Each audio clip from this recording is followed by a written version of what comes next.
오늘 저와 여러분에게 주시는 하나님의 말씀은 시편 88편 14절에서 18절까지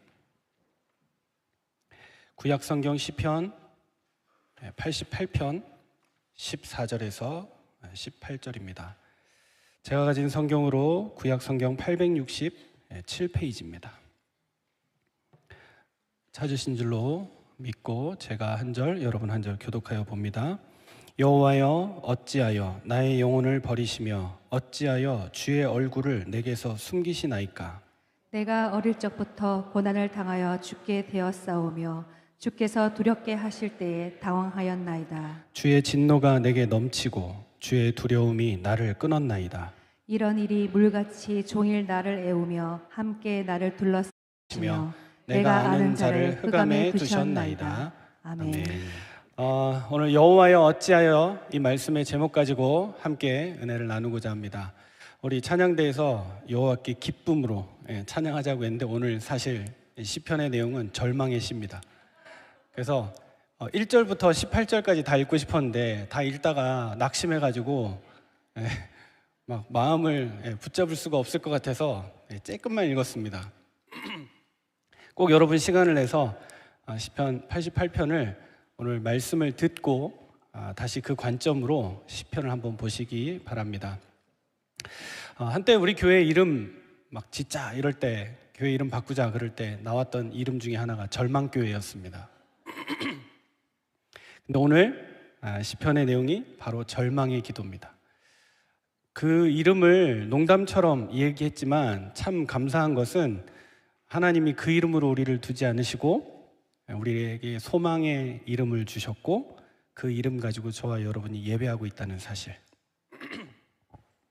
그래서 시편을 보면요, 그동안에 우리가 그 절망의 시, 고통의 시 많이 만났습니다. 근데 거의 대부분은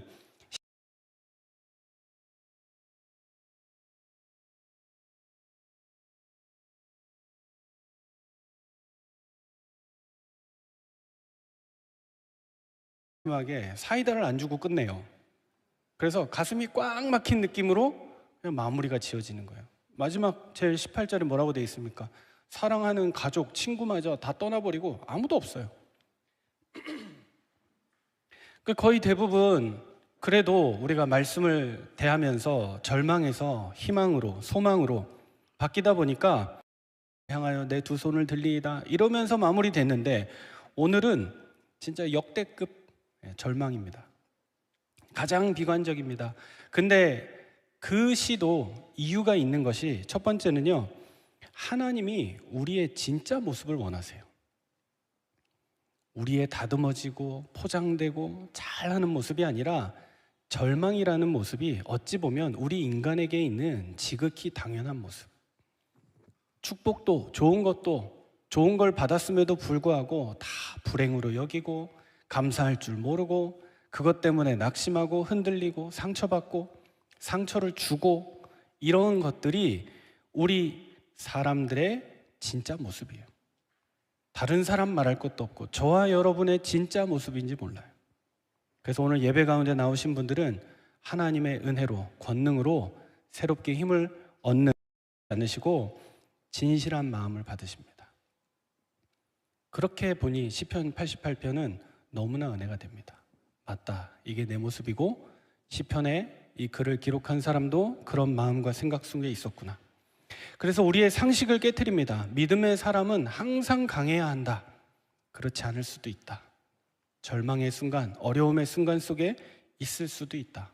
성경이 참 놀라운 것은 인간의 연약함과 무너짐을 숨기지 않는다는 것이죠. 그래서 이 시편 88편이 절망 가운데 있는 성도들을 위한 말씀이 되어집니다. 하나님은 우울, 상실, 고독, 침묵의 시간을 겪는 사람들을 외면하지 않으신다는 사실. 대단한 사람, 힘 있는 사람, 능력 있는 사람만 성경이 추켜 세우고 그들을 대단하다 여기지 않고 오히려 우울감에 빠져 있고 헤어나올 수 없는 상실 가운데 있고 고독과 침묵의 절망의 시간에 있는 그 사람을 하나님은 기억하시고 말씀 가운데 두셨다는 것. 그렇다면 무엇입니까? 하나님은 우리의 깊은 어둠도 아신다는 것이죠. 또한 절망의 기도가 예배가 될 수 있다는 사실. 우리가 지금 겪고 있는 그 아픔과 상실과 어려움이 하나님 앞에 나아가는 예배의 재료가 될 수 있다는 사실. 그리고 응답이 늦어도 하나님께 부르짖는 것이 믿음이라는 사실을 성경은 보여주고 있습니다. 그래서 오늘 시편 88편 고라자손의 시라고 하는데요, 이 시를 지은 저자가 헤만이라는 사람입니다. 어느 정도냐, 응답을 받지 못했고 뭔가 자기의 그 어둠 가운데 드렸던 기도 가운데 빛을 만나지 못했습니다. 우리가 차를 타고 여행을 가면 좋은 경치를 지나가기도 하지만 때로는 터널을 들어가기도 하죠. 요즘엔 기술이 좋아져가지고 터널이 막 몇 킬로씩 되는 게 있어요. 가도 이게 끝이 안 나올 것 같은 그런 터널들이 있잖아요. 어찌 보면 인생에 그런 시간을 지나는 사람들이 있어요. 분명히 입구는 있었는데 출구가 안 보이는 거예요. 들어갔는데 언젠가는 빛이 나와야 되는데 점점 불안해져. 잘못 들어온 거 아니야? 언제 나가는 거지? 나갈 때 왜 상쾌해지잖아요. 아, 빠져나왔다. 이 느낌을 원하는데 그렇지 않아요. 오늘 시편 88편이 그렇습니다. 입구를 향해 들어갔는데 출구가 안 보이는 겁니다. 그럼에도 불구하고 빛을 보지 못했지만 끝까지 하나님께 모든 것을 숨김없이 다 털어놓았습니다. 마음에 짐이 있습니까, 여러분? 오늘 예배 시간 가운데 사람에게 털어놓지 마시고 하나님께 다 털어놓고 가십시오. 속상한 거 있습니까? 하나님께 다 털어놓고 가세요. 꼰지를 거 있어요? 하나님께 다 이르고 가세요. 어느 정도냐, 응답이 없는 것 같고 계속되는 흑암 가운데, 깜깜함 가운데 있는 것 같지만 사실상 그게 기회입니다. 더욱 엎드려 하나님께 간절히 엎드려 나아갈 수 있는 기회. 오늘 이 예배가 그 시간표가 되어지기를 주의 이름으로 축복합니다. 세 가지만 기억하면 되겠습니다. 첫 번째입니다. 오늘 시편에 나와 있는 기도와 같이 첫 번째, 삶 전체를 하나님께 담는 겁니다. 무엇을 담았습니까? 자신이 당하고 있는 어려움 그 자체를 지금 하나님 앞에 낱낱이 고백하고 있습니다. 3절에 보니까 뭐라고 돼 있냐? 읽지는 않았는데요, 3절에 보면 나의 영혼에는 재난이 가득합니다. 뭐 어쩌다가 한번 이런 일 터지면 수습하고 하는 거지, 뭐 매일 연속인데 뭐 여기서 사고 나고 저기서 사고 나고 이런 소리 들려오고 저런 소리 들려오고. 4절에 무덤에 내려가는 자 같습니다. 5절에는 아예 무덤에 누웠습니다. 6절에는 인생이 평지가 아니라 깊은 웅덩이, 오르막 아닌 거면 감사해야 되는데 웅덩이에 들어가서 빠져나올 수가 없습니다. 7절에 주의 노가 나를 짓누르고 모든 파도가 나를 괴롭게 합니다. 숨이요 턱끝까지 차가지고 가고 있는데 마지막에 수영해서 가고 있는데 그때 파도가 내게 계속 밀려온다고 생각해 보십시오. 지치게 만드는, 지친 상황인데 아예 있는 힘마저 다 빼버리는. 9절에는 눈이 쇠하여졌습니다. 12절에 나는 계속되는 흑암 중에 있습니다. 어떻습니까, 여러분? 이 정도 되면 우리 뭐 하다가도 아니다, 접자 그냥. 그런 인생들 대부분일 것입니다. 그런데 이 시편의 기자는 이 세세한 내용들을 하나님과 분리하지 않고 모든 것을 묶어서 하나님께 드리고 있는 그 영적인 중심이 보이지 않습니까? 우리도 마찬가지입니다. 왜 응답은 하나님께 받으려고 하고 삶의 깊은 고민과 문제들은 우리가 해결하려고 합니까? 내가 해결하려고 하고 누군가 사람을 통해서 우리가 대행하려고 합니까? 그 자체도 하나님께 가지고 나아가는 저와 여러분 되길 바랍니다. 하나님, 내 상황이 이렇습니다. 내 현실이 이렇고 내가 가지고 있는 어려움과 지금 내 삶에 펼쳐져 있는 일들이 이렇습니다. 이 고백을 하나님 앞에 드릴 때, 우리의 영적 중심을 드릴 때 기도가 뭐냐? 신앙, 가정, 사역, 눈물, 기쁨, 실패, 감사, 기다림, 다 우리 인생의 하나의 모먼트들이죠. 순간순간들입니다. 조각들입니다. 이것을 하나님 안에서 다 연결해서 드리는 것이 기도라는 거예요. 기도는 어마어마한 축복이에요. 우리가 힘든 거, 어려운 거, 그것을 하나님께 고백할 때 그 순간에 시편을 보면 장엄하고 위대하고 축복의 말만 나타내는 것이 기도라는 행위가 아니라 고난 중에도 기도했고 승리 후에도 기도했고 길을 잃었을 때에도 기도했으며 감사할 때에도 기도했습니다. 그래서 우리 삶의 모든 계절을 하나님께 연결하는 통로가 되는 그것이 기도입니다. 환경 때문에, 조건 때문에, 여건 때문에 우리가 세상 것, 사람 것 바라보지 않고 오히려 감사하며 하나님께 나아가는, 오늘 아침에 뭐 이런 분주한 작업들이 있어가지고 중직자 한 분이 제 목양실에 들어와서 이렇게 딱 보시더니 야, 여기 너무 더워가지고 힘드시겠어요. 그러니까요. 근데 저는 그렇게 생각합니다. 여름엔 더워야죠. 따뜻해야죠. 그죠? 겨울엔 어떻게 해야 돼요? 겨울엔 추워야죠. 그래야 겨울이죠. 나무도 더울 때, 추울 때 죽을 것 같은데 살아남으면 그게 건강해지고 그게 나이테가 되고 그게 나무를 유지하는 힘이 되잖아요. 그래서 한 10년, 20년, 30년 간 나무는 100년도 가요. 그 이상도 가요. 그래서 옛날에 동네마다 몇백 년 된 나무 있으면 우리 인간들이 그걸 보고 배워야 되는데 거기다 대고 절을 해서 문제지. 그렇죠? 우리가 하나님의 은혜로 건강해지려고 하면 삶의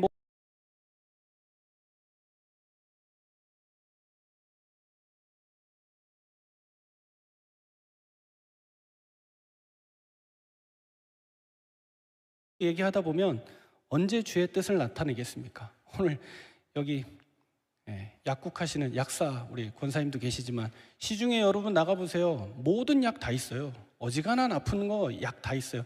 근데 절망을 고치는 약은 없어요. 우울한 기분 좋아지게 하는 약도 있는데 절망을 고쳐주는 약은 없어요. 수많은 책이 있습니다. 절망 가운데서 소망을 주는 책이 있습니까? 없습니다. 그래서 사람들이 다 절망을 만나면 틀린 선택을 하는 거예요. 할 수 있는 방향이 세상으로 또는 신앙으로, 신앙이면 다행인데 양다리로 세상으로 갔다가 교회로 갔다가 왔다 갔다 틀린 방법을 선택하고 내 수준, 사람 붙잡았다가 그 수준으로 살아가게 되는 겁니다. 절망의 순간이 왔습니까? 근본으로 돌아가서 삶 전체를 하나님께 담으시기 바랍니다. 주님이 우리에게 말씀하셨습니다. 야곱아, 이스라엘아, 내가 너를 사랑하였고 내가 너를 불러 세웠나니, 지명하여 세웠나니 너는 내 것이라 말씀하셨습니다. 하나님은 이스라엘의 모습만 축복하지 않으십니다. 야곱이라는 그 하나님 앞에 있었던 과거의 삶도 하나님은 기억하시고 축복하셨고, 이후에는 하나님이 여수룬이라는 별명으로 이 사람은 나의 사랑하는 사람이야, 별칭을 지어주실 정도로 야곱과 이스라엘 그 하나님의 사람을 기억하고 붙드셨던 것처럼 저와 여러분의 생애도 마찬가지입니다. 우리의 삶 전체를 하나님은 축복하시고 응원하시고 그 부르짖음도 신음소리도 기도로 담아주시고 축복하신다는 사실을 기억하시기 바랍니다. 그래서 우리가 가지고 있는 절망이 아니에요. 내가 어려움 당했다고 하지만 사실 거기서 끝나지 않아요. 새로운 소망이 거기서 시작이 되는 겁니다. 두 번째입니다. 위기의 순간을 하나님 앞에 쏟아 놓아야 합니다. 오늘 보면 1절에 뭐라고 되어 있습니까? 여호와 내 구원의 하나님이여 내가 주야로 주 앞에서 부르짖었나이다. 이 시편 기자가 절망 속에만 있는 게 아니라 절망 때문에 아침과 밤에 시간을 초월하여 하나님 앞에 계속적인 기도로 나아가는 겁니다. 13절에는 아침에 주께 기도하겠습니다. 구체적인 시간도 기록을 해놓았습니다. 이게 뭡니까? 하루에 전체의 삶이면서 하루의 시작을 의미하거든요. 그 주야는 하루의 방향이에요. 밤낮으로 내가 뭘 한다, 밤낮으로 공부한다, 밤낮으로 뭐 운동한다, 그러면 그 사람의 삶의 목적이 거기에 맞춰져 있는 거잖아요.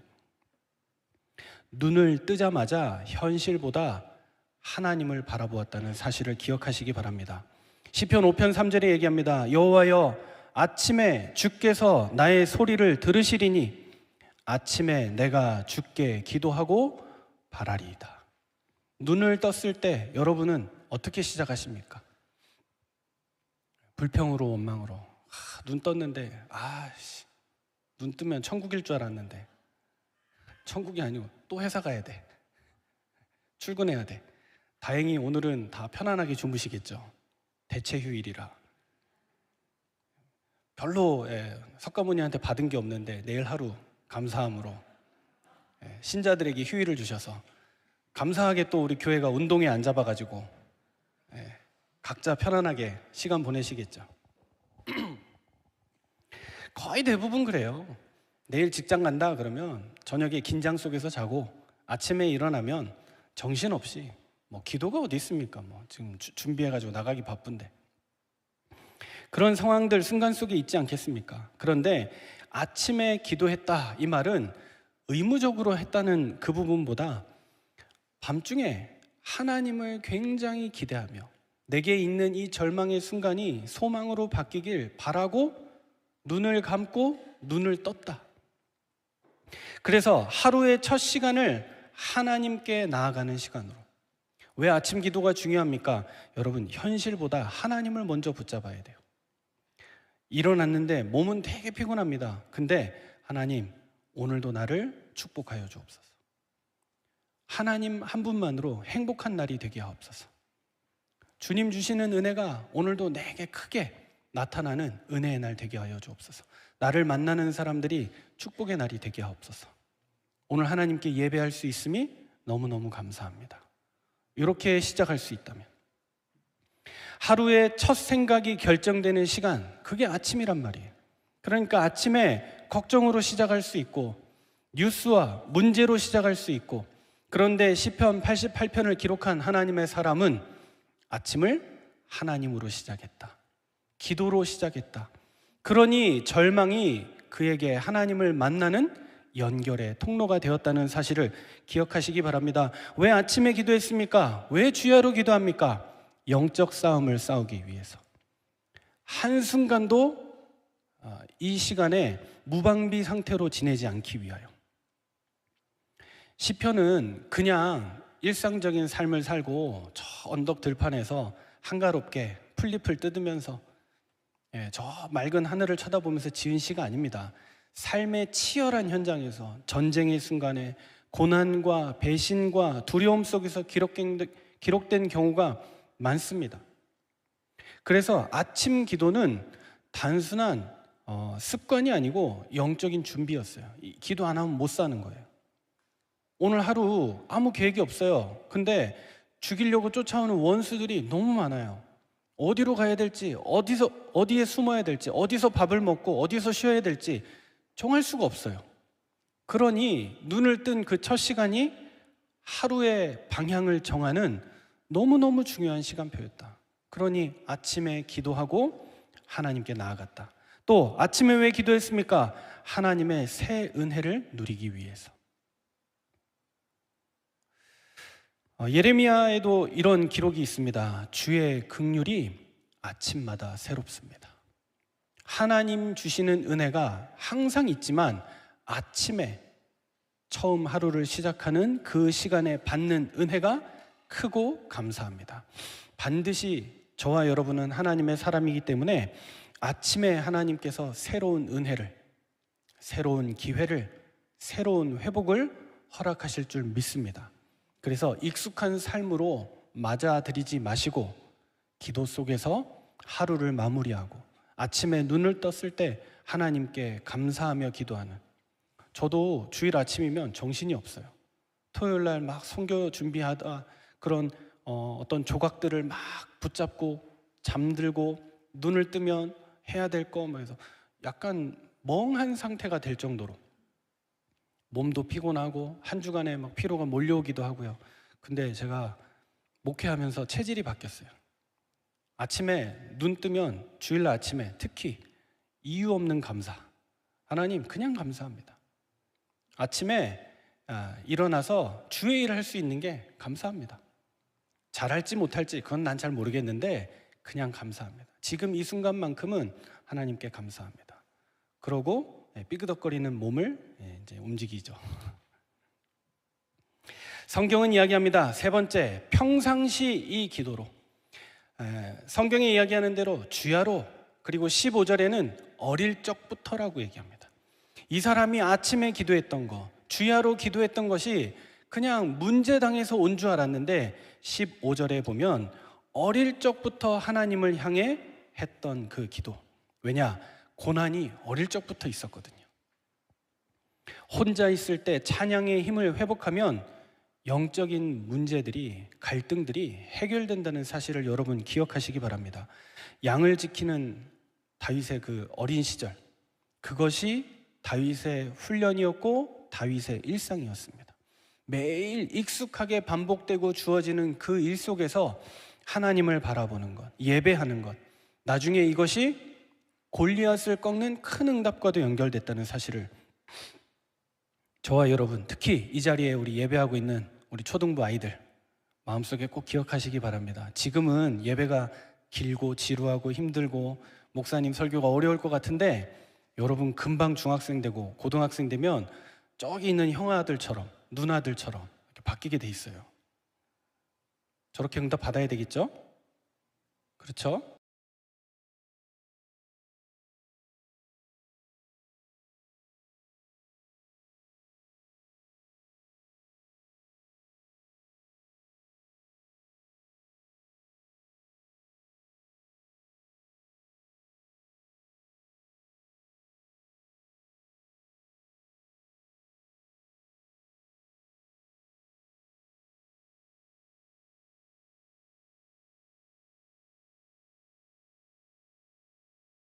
주의 이름을 온전히 알리며 작은 것에서 힘을 썼다는 바랍니다.